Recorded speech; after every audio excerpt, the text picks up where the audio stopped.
Meet the team that doesn't just talk about impact, they ignite it. Jim Morris and producer Rachel. Good morning, everybody. Good morning. Good morning. You know, when you are in the phase of startup, when you're in the phase of growth, when you're in the phase of creation, when you're in the phase of building, like, I get excited for the weekends because clients aren't calling me, they're off, right? Like, folks in my life are, you know, with their families and spending time and doing the things or traveling and doing the 48-hour weekend trip. So like, it is more time for me to focus on the business. And when I broke the cycle of, Monday through Friday, like just buzz off on the weekends, like that never got me anywhere I wanted to be or in alignment with any of my goals.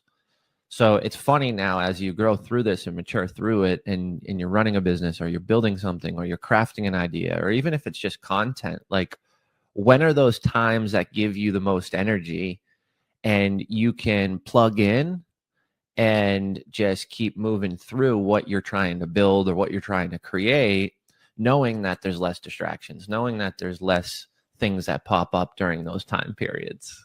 Well, also, do you remember what Brian Covey said about, you know, when you're taking your kids to like their sports things and like whatever it is on the weekends, whatever it is they're doing where you don't need to be like present, you're just kind of watching, do something else at the same time. So whether it's like going for a walk or working out or checking emails, right? Like use the time. You have little babies, so they're not really like in sports yet, but you'll get there, Jim, and it's so fun. Being the Uber driver. It's great. I love it so much. But that takes time.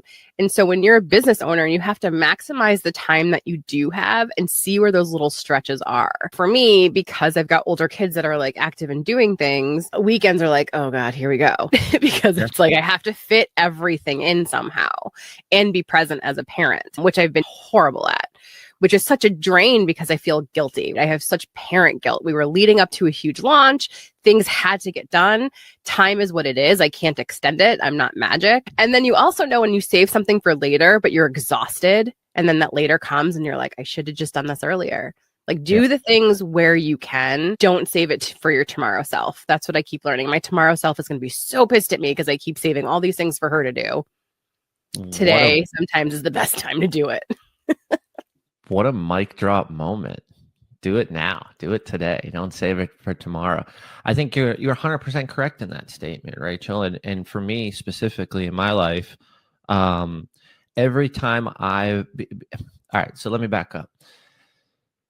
When you're doing a lot of things, when you have a lot of balls in the air, when you're showing up, when you're, you know, maximizing your effort, when you are doing new scary things, when you're doing a lot of things, when you're learning, things take longer.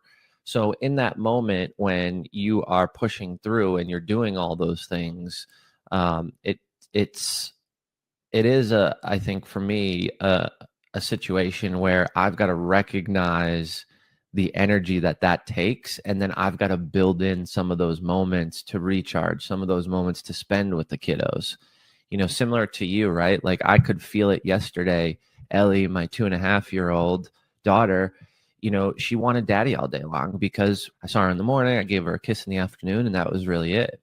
So I could feel that too. And what Brian Covey said about, you know, work-life balance and talking about that level of integration hit home for me, because there's so many things. Like if you're at the ball game with your kiddo and you're watching, do you have to watch every single play knowing that your kid may just be standing in the outfield picking the daisies and like just doing his thing or her thing? Like I'm not saying not to support the family. I'm not saying not to show up, but to his point, he was present.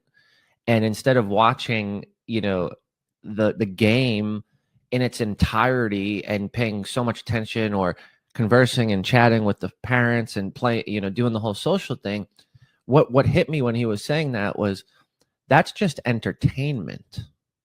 So are you going to choose entertainment, or are you going to be strategic and do the things that grow your health, grow your wealth, grow your mind, feed your soul.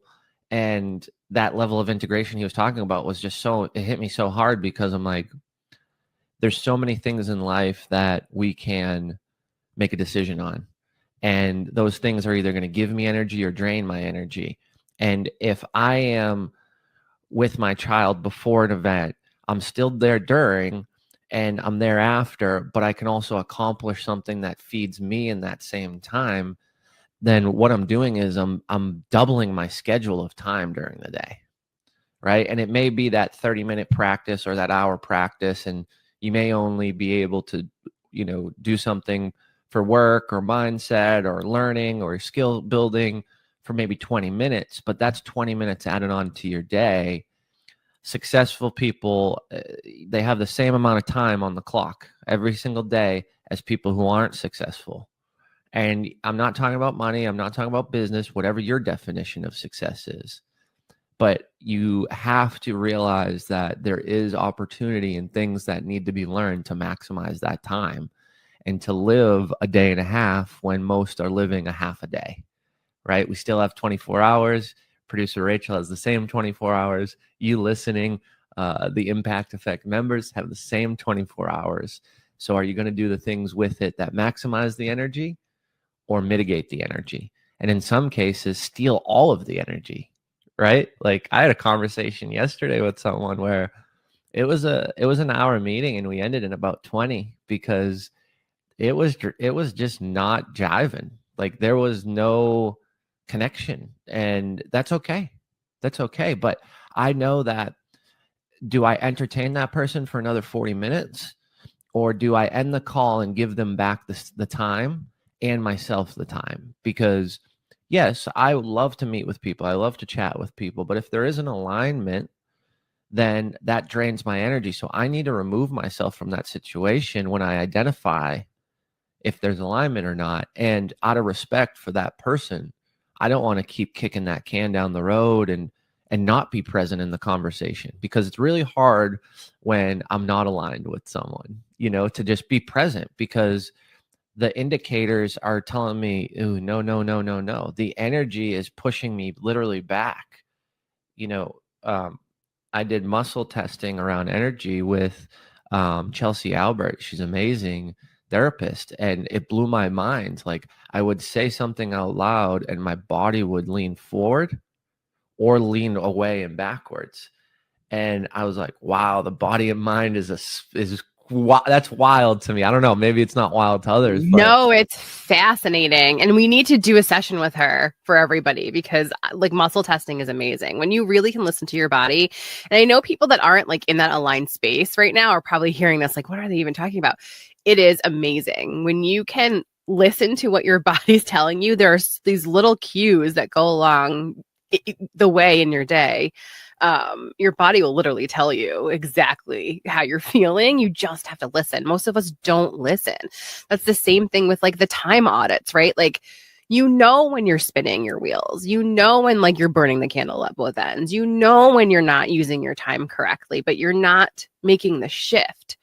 You have to bridge the gap between like, I know what I'm doing is not working, and coming up with a solution, right? There has to be a moment, because I can't imagine you were this perfect all the time, right? You didn't just do a time audit and like everything was fine afterwards, right? Can you explain to people that be in a situation where you become cognizant of it?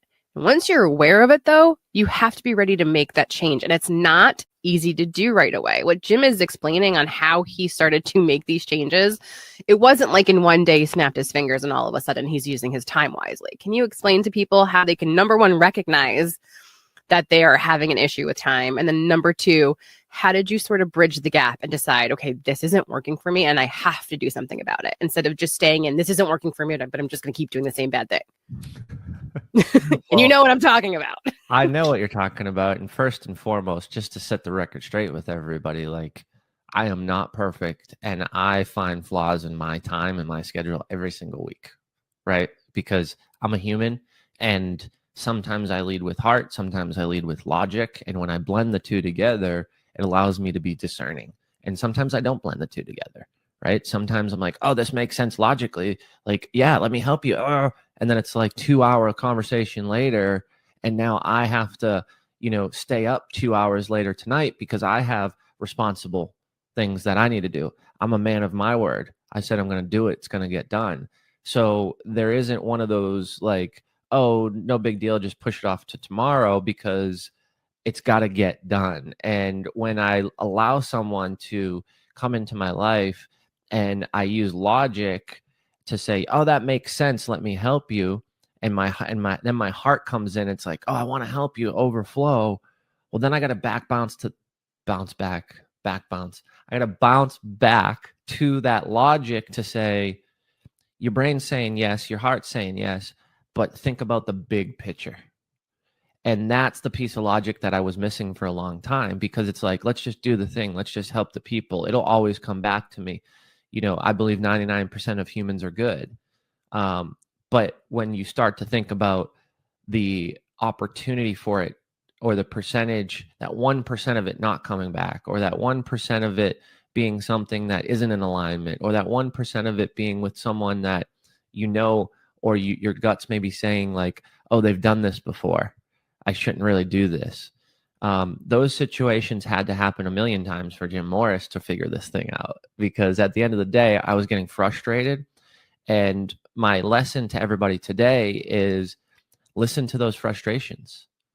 Like when you're out of alignment, when you are, and for me, I can feel my blood pressure rising. I think I mentioned this before, but like I can literally feel it coming up in my body.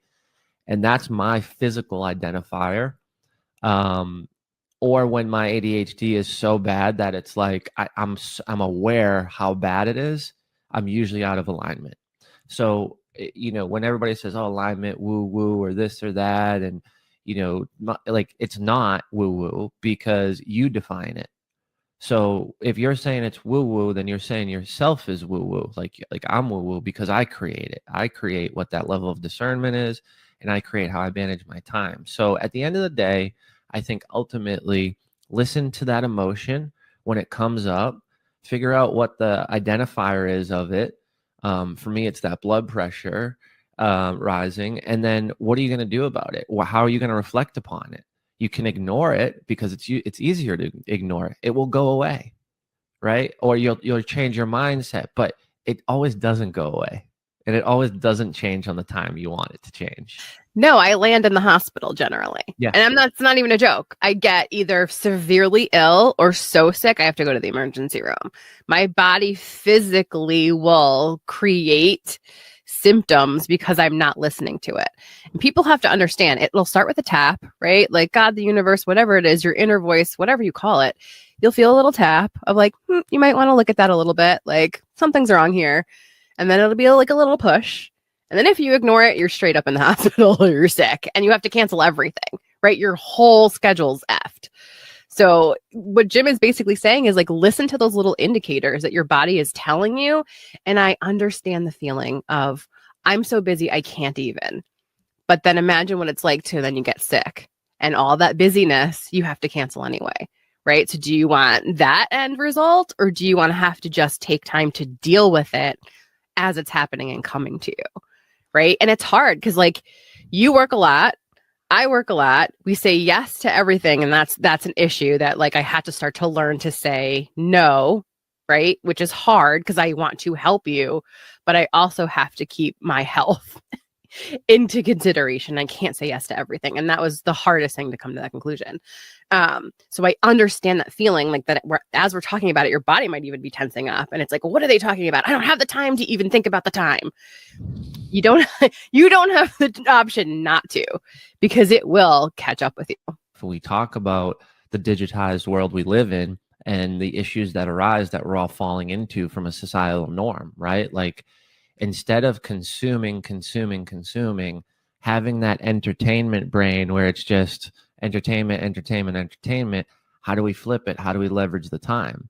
Do you set a timer on your phone to go, hey, let's do 10 minutes of doom scrolling, a week, or 5 minutes a day, whatever your schedule allows. But like, if you're doing 30 minutes, 40, and you reduce it down to 10, well, now you have 20 minutes to create.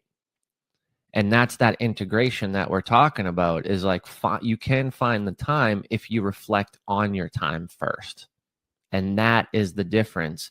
You're never going to be able to figure out, okay, yeah, I can do that, or I need more time. Like every single scenario where I look at my calendar and I'm like, oh gosh, I don't have time. Boom. Yes, you do. Change the mind. Go look at the schedule, move the things, delay some things. Like that's the other thing that I realized too is, and this happens a lot with like podcast appearances for me, right? Like if I get on a podcast and then something happens in my business and I look at my schedule, a podcast appearance for me is not a priority based on what my business needs in the moment, based on what my family needs in the moment. So it's not that I cancel or not show up for people, but I get ahead of it because I'm reflecting on my time and I'm doing it in advance. So if I have a podcast appearance, today is Thursday and I have one next Friday and I'm reviewing my schedule this Friday, I'm looking at next week going, okay, I need to find time and maybe I need to remove this, where most people would be like, oh, it's a podcast, let me get on it. It's my one shot, one opportunity. Like that's not the case if that person wants you on the podcast and they're flexible around the fact that you push that schedule based on what you needed to do and what was a priority. That's you owning your time and owning your schedule. And I think at the end of the day, you just have to do it the right way and you have to be honest about it.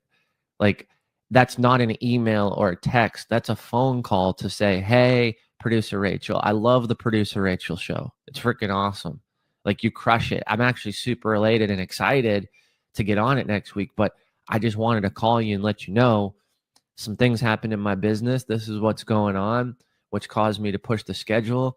And unfortunately, I can't make it. Can we reschedule? And I understand the level of inconvenience on this. So if the answer is no, I do understand. And I've never had anybody say, you're a jerk, Jim, or no, or I had one person say, we don't reschedule. And I said, great. I'm not going to argue that. I'm not going to fight that. I'm not going to give you an opinion around it. I get it. Like, and then I said, would you want me to help you find someone? Like I can call 10 people in the next 10 minutes and fill it. So you have to do those things the right way. You can't just be this gung-ho, my time matters and your time doesn't. Because I also learned that the hard way. If I expect something and want to receive it, I have to give it first. So if I do it right and I have to protect my time and I have to move things, then I expect to do it right when I'm on the other end of it. What I've also noticed really quickly before we wrap up is, have you ever noticed that when you're feeling like a weird energy around something on your schedule, like you're stressed about it, or you feel like, I don't think I can just fit that in. A lot of times the person that you're calling to either cancel or reschedule is like, oh my God, thank God. Like I can't fit it in either. Does that make sense? Like I've had that happen a couple of times where I'm like, I'm just feeling this weird energy around this date. And like, I feel like I shoved it in and I really shouldn't have. And like, well, maybe they'll cancel. Or maybe I should just call and just say, hey, this isn't working. And every time, I'm not even kidding, every single time they're like, oh my God, thank God, let's reschedule, please. Like my schedule's packed and I can't fit this in either. So don't be scared to be the one to say like, hey, I'm feeling weird about this date. Can we reschedule? Because most of the time, if you're feeling that much energy around it, the other person, it's not fitting in their schedule either, but they're scared to say something to you. All right. So today's challenge is really start to feel about the energy around time and your schedule. Are you saying yes to things you don't want to say yes to, which means you're not honoring yourself, your true self? And then pay attention to how your body reacts to certain things that's on your schedule, that's coming up. And then obviously you, like Brian Covey, use the time that you do have where like you're present, but you can also be doing other things, whether it's listening to a podcast. Just don't doom scroll. Honestly, like start to pay attention to when you naturally just want to pick up the phone and doom scroll. That is time you can use to create and do other stuff with. Is that a good challenge for today? How do you feel about that? I love it. I love it. And I would say when you get in the car next time, are you seeking entertainment from the radio and the CD player and listening to music, or are you CD player? or the radio. So I was gonna say radio, and I'm like radio. Like no, Your your cell phone. I your guess at cell this phone. point. Yeah. But are you going to integrate that time? That's the best example I can give, especially if you travel, especially if you are going appointment to appointment. Like that 10-minute drive, are you in entertainment mode, or are you creating new ideas and new thoughts? So I love the lesson.